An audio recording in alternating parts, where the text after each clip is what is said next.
we kick off this show today about squirrels, I want to check in. These last few weeks have been overwhelming. The killings of George Floyd, Ahmaud Arbery, Breonna Taylor, the nationwide protests, the violent policing of those protests on top of a global pandemic. I know for me and the ELT team, it has been difficult to concentrate on little things because it feels like a time to reckon with big things that can be hard to talk about, like anti-Blackness, systemic racism, the legacy of slavery. I know a lot of you come to this show because it's hopeful and joyful, and that's a big part of why I make it. But I also make this show to serve you, our listeners, and I want you to know that we're also here for your hard questions, the ones that are difficult to face. Or if you just want to call in and tell us what's on your mind, or scream into the void, we are here for that too. You know where to find us. 833-RING-ELT. Up next, we have a story about animals, if that's what you need right now. And if it's not what you need, it'll be here ready for you whenever you are.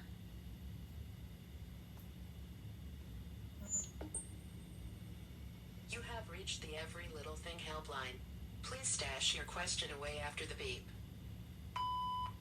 Hey, Flora. It's Kyra calling from Canada.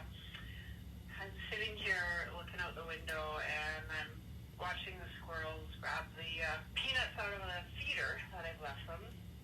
And then they run off and they bury them. And it had occurred to me, how do they possibly remember where they buried all those nuts? I just don't get it. How do they remember? Thanks.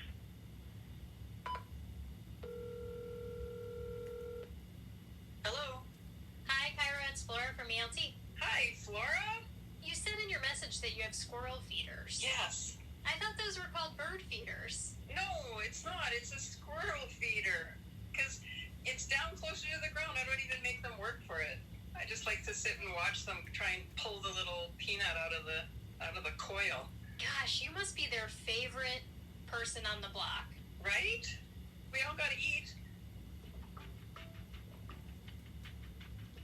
Walk me through a squirrel watching session. Okay, so I'm looking out the window, and they're kind of digging in the ground, and then they'll put their little nose in that hole, and then they'll like pat, pat, pat. And I'm assuming they're burying something there. How much burying are you seeing? Like, is it happening all the time? All the time. Constant burying. So I got thinking about how can they possibly remember where they all are?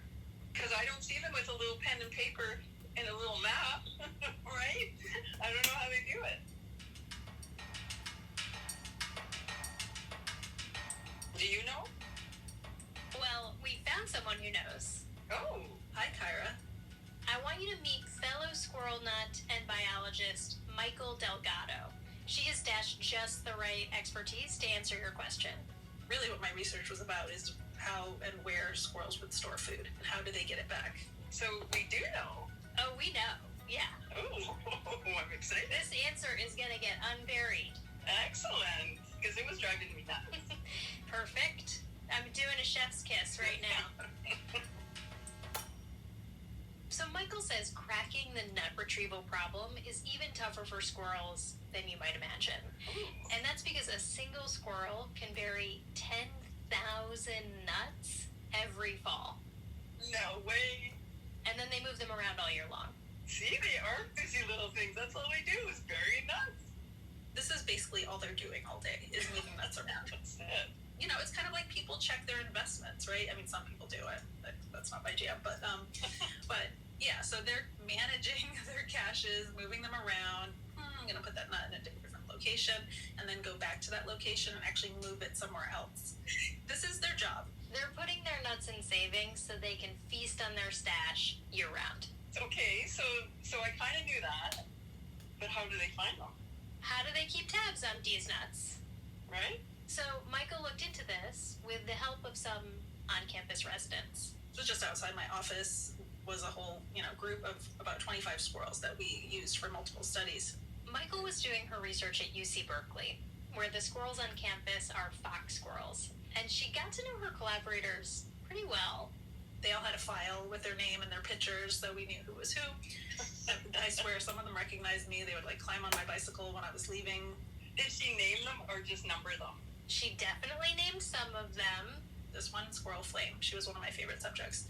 And she was in, I think, every study I did. So she was just this tough old mom squirrel that was always around. She was kind of bossy and territorial, so she was actually sometimes a problem because she would be so into being in the study that she would chase other squirrels away. But she also had this weird tooth. That was how we were able to recognize her over the course of many years. I don't know, she was very feisty and long-lived because she was with me in my studies for 7 years. So she watched them for 7 years? Yes. Awesome. During that time, Michael uncovered a lot about the burial process. She found it's way more involved than just dig, dig, dig, pat, pat, pat. Yeah, so first of all, if you watch squirrels bury nuts, you'll see a pretty rigid sequence of behaviors. First, they tend to handle the nut. So they're going to do an inspection, kind of judging, is this shell intact? Because that would be a cracked shell would indicate a nut that might spoil quickly or it might indicate infestation. So they'll actually roll the nut in their mouth and paws, sometimes for several seconds. Should I imagine a jeweler looking at a diamond? Exactly, yeah. They're so cute. Do you think you've seen them do this? Oh, absolutely. Right? And sometimes as they get interrupted, they'll stop. And they'll look around. And then they'll get back to work inspecting their little nut. Okay, so they've checked them out and made sure that they're worthy of getting buried. And then what?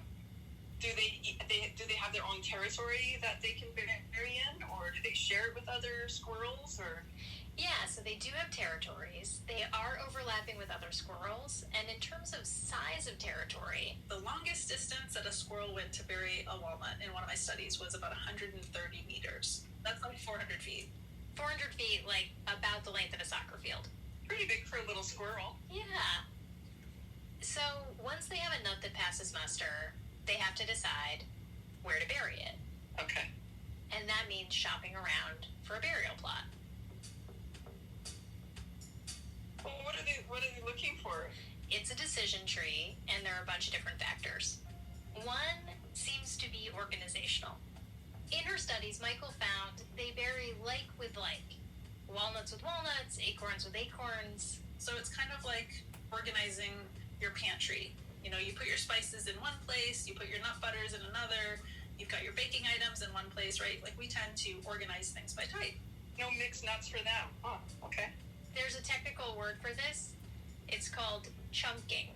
The phenomenon of chunking is really about organizing things in our memory so that we can retrieve them more easily later. So they chunk all the nuts into the similar places. Okay. Yeah, and chunking may help them down the trail, and we'll tell you about that in a minute. Okay. Researchers think another factor they consider when trying to figure out where to bury a nut is how much time it takes to get to the burial spot. So it's really just a kind of a cost-benefit analysis. Assuming you've got a really great tree, it's got tons of great seeds, there are other squirrels around.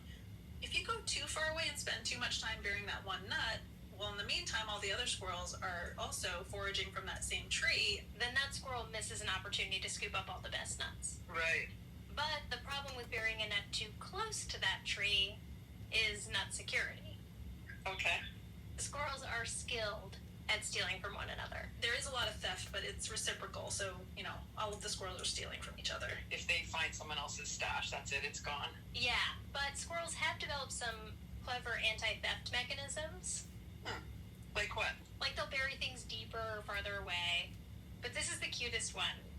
They also pretend to bury nuts. So they'll start digging with a nut in their mouth. They'll go through the whole sequence of the tamping and the covering, and then they'll move on to a different location. So they're trying to psych out the other squirrels. And we know, so we did a study looking at theft, and we know that a lot of theft happens shortly after a nut's been buried. So they're watching each other. That's hilarious. Psych. You can just see them looking, watching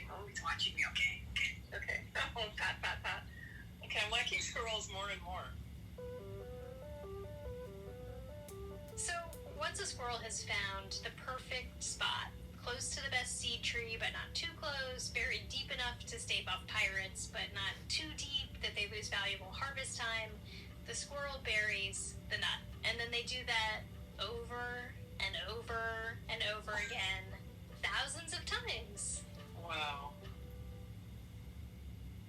So now they've buried them. Well, how do they find them? Yes. How do squirrels find their buried booty? Michael figured this out through this ingenious experiment.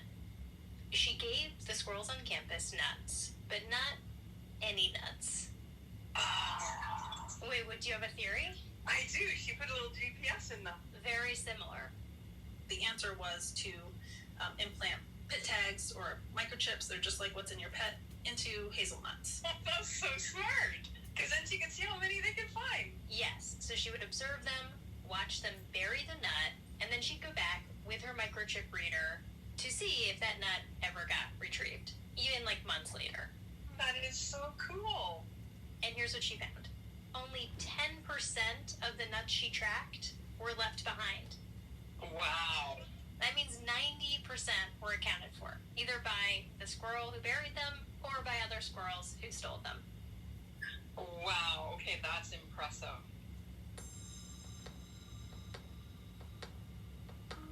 I can't remember where I put my keys every morning.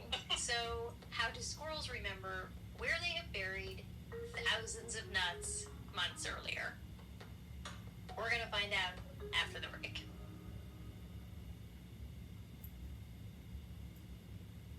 Hi, I'm Patrick Radden Keefe, a reporter at The New Yorker magazine. On my new podcast, Wind of Change, I investigate a rumor I haven't been able to shake since I first heard it years ago.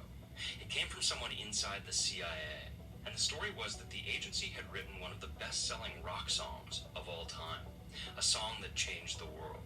So that was the tip that started me on this story, and it only got crazier from there. Listen to Wind of Change, a new original series from Pineapple Street Studios, Crooked Media, and Spotify. Okay, so how do squirrels find all those buried nuts?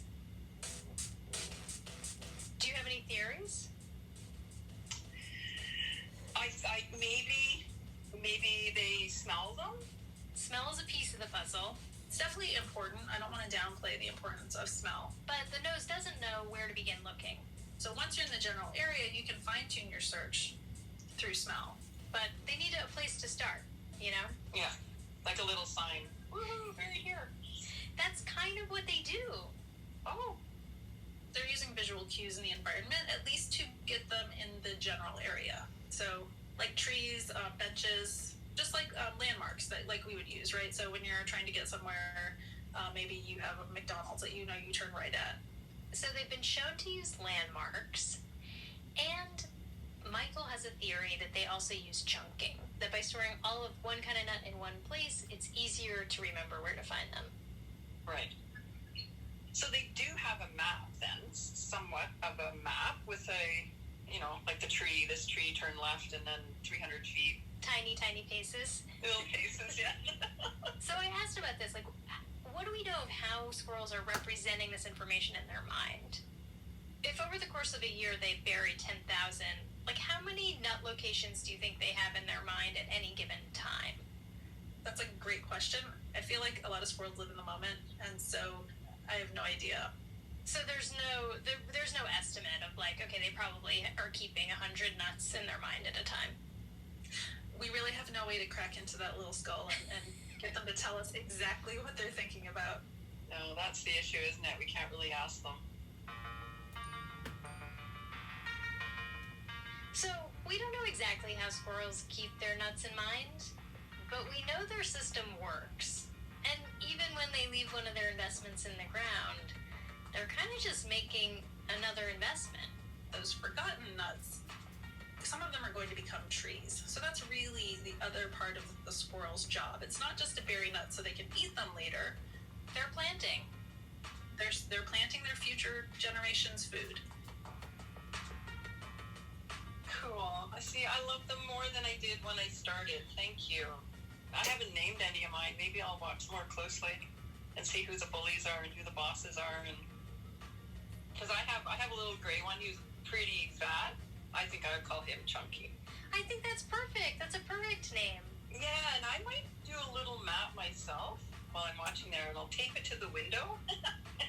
Oh, there's one there. There's one there with the little X's, and see. You know what? I don't have that much time in my hand. Good for Michael.